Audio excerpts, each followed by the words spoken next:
नारायण नारायण नारायण। तो अकाल मृत्यु होती है उस पर हम जय प्राप्त कर सकते हैं। भगवान शिव जी का ये मृत्युंजय जो नाम है वो इसीलिए है। आज आप सभी श्रद्धालुओं को श्री मृत्युंजय स्तोत्र का विधान प्रदान कर रहे हैं।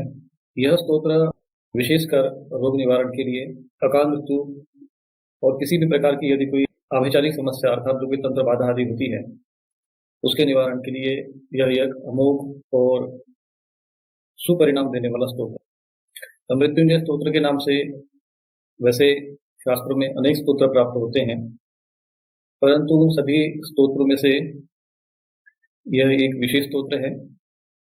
इसे आप सरलता के साथ पढ़ सकेंगे। अन्य जो स्तोत्र दिए हुए हैं उसमें उनके जो छंद है उस स्तोत्रों के थोड़े कठिन है। swamirupeeswaran.in वेबसाइट पर यह स्तोत्र उपलब्ध है।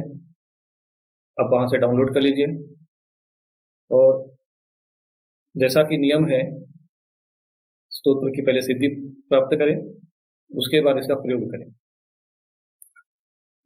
तो किसी भी जो महीने की जो शुक्ल पक्ष और कृष्ण पक्ष की किसी भी त्रयोदशी के दिन आप ये स्तोत्र आरंभ कर सकते हैं। और यदि तत्काल में इसका प्रयोग करना है तो आप किसी भी सोमवार से इस स्तोत्र का अनुष्ठान आरंभ कर सकते हैं। कम से कम इस स्तोत्र का जो पाठ है, जब आप अनुष्ठान करेंगे तो कम से कम 100 पाठ आपको करना चाहिए। और इस स्तोत्र का प्रयोग करते समय जैसे किसी को कोई विशेष ऐसा रोग हो, इसमें ये कहा जाए कि ये रोग असाध्य है, कठिन है, थोड़ा ठीक होना कठिन है, तो आप ऐसे में जो आप चिकित्सा करते हैं डॉक्टर के माध्यम से, चिकित्सक के माध्यम से, वो तो आप निरंतर करते रहें, साथ में इसका भी आप प्रयोग करें। जैसे कि महामृत्युंजय का हम जाप करते हैं, तो एक तो महामृत्युंजय मंत्र है, वो वैदिक मंत्र है।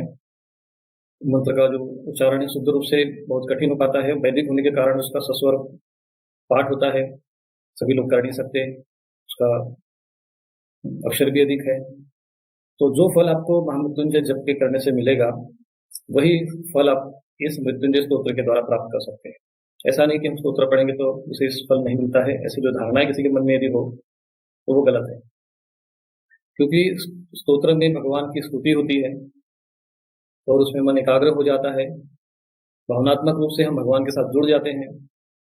इसलिए ये स्तोत्र विशेष लाभदायक होते हैं, उनके अनुष्ठान लाभदायक होते हैं। बस केवल आपको अनुष्ठान और पुरुषरण करना पड़ता है। जैसे महामृत्युंजय मंत्र का जप करना हो तो 1.25 लाख जप करना है, तो उसी प्रकार से इसका है। तो कम से कम इस स्तोत्र का यदि आपको अच्छा लाभ लेना है तो 10,000 पाठ यदि संभव हो तो कर लीजिए, ना तो 1,000 तो पाठ से सिद्ध हो ही जाता है।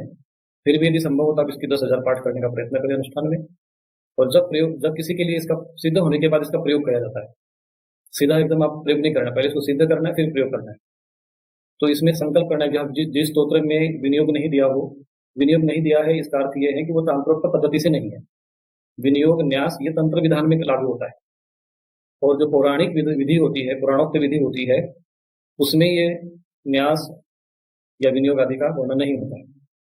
वहां हम केवल संकल्प करके इसका पाठ कर सकते हैं।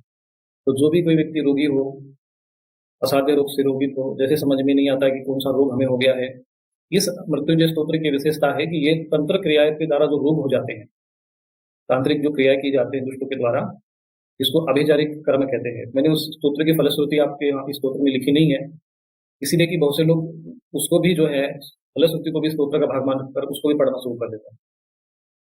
परंतु जो उसका फल शास्त्र में दिया हुआ है, जैसा कि हमने पढ़ा है उसमें, वो आपके सामने बता रहा हूँ कि तंत्र क्रिया भी यदि इससे कुछ हो जाती है उसको भी इसका निवारण हो जाता है। और जैसा कि नियम है, आपको रक्षा कवच आदि षटकर्म, रक्षा कवच आदि करके रक्षा कर्म का विधान करने के उपरांत इस स्तोत्र का अनुष्ठान करना चाहिए।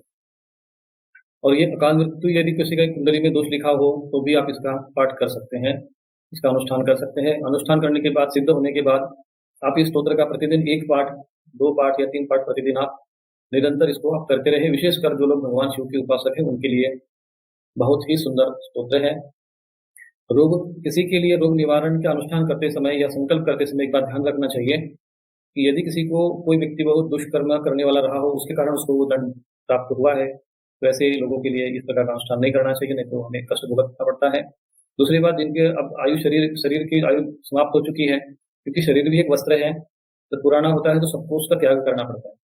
उसके प्रति ज्यादा मोह ग्रसित होकर तब भी इस प्रकार के अनुष्ठान नहीं करना चाहिए। हाँ, ये है भगवान से प्रार्थना करना चाहिए कि उनकी सदगति हो। यदि स्तोत्र का प्रयोग हम उनके लिए इस प्रकार से करें कि उनको सदगति हो, इस भाव से भी करेंगे तभी उसका लाभ होगा। और यदि कुंडली में किसी प्रकार के अकाल मृत्यु आदि दोष दिखा हो, ग्रह बाधा से संबंधित कुंडली में कोई दोष हो, तो उसका भी संकल्प करके आप इस स्तोत्र का पाठ कर सकते हैं। और यदि किसी को अनुष्ठान भी करना है तो उसके लिए, क्योंकि वो वैदिक पद्धति होने के कारण, जो महामृत्युंजय मंत्र है वो वैदिक मंत्र है, और जो तांत्रोक्तर मंत्र है वो 3 अक्षर का होता है। जो लघु महामृत्युंजय मंत्र होता है वो 3 अक्षर का होता है, और उसमें संपुट देकर जिस व्यक्ति को अपने ठीक करना होता है या जिसके रोग निवारण के लिए जब करना होता है तो उसका संपुट देकर, उसके नाम के साथ संपुट लगाकर उस मंत्र का जप किया जाता है।